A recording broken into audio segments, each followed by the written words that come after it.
Je détestais l'école quand j'étais gosse. Pour moi, c'était un endroit où régnait une différence de force. Je n'étais pas un mauvais élève ni un bon, et pourtant j'avais l'impression que quelque chose était marqué sur mon front.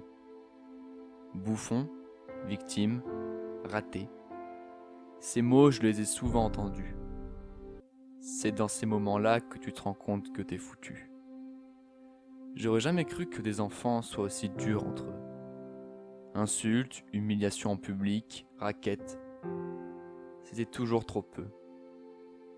Il fallait en faire plus. Ils pouvaient pas s'arrêter à ça. Alors ils ont fait couler du sang de mes sinus et m'ont traité comme un rat.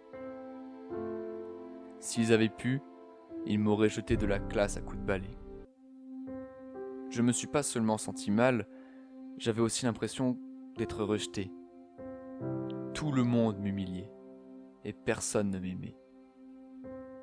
L'amour est un sentiment que je pouvais oublier. Mes parents me disaient que ces gens-là étaient jaloux de moi. Ils me répétaient souvent « Il n'y a pas meilleur que toi ». Ils me disaient que j'étais unique. Mais parfois, ceci rime avec différent. Pour qu'ils arrêtent de me faire souffrir, j'ai voulu être comme eux. Mais comment ? Comment pouvais-je changer la couleur de ma peau ou la forme de mon corps ? Entendre et supporter les autres qui vont jusqu'à juger ta personnalité, il fallait être fort. Mais bon, tous les jours j'y pensais et je pleurais. Tu es mon meilleur ami est une phrase que je détestais entendre. Et là tu réalises que tu es seul et différent.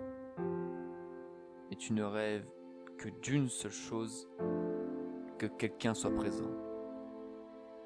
Et ce quelqu'un, il t'attend. J'appelle ça la triste réalité de la vie d'un être blessé, mais qui n'a pas peur du temps. L'enfant du passé n'a que trop attendu l'homme de ce présent.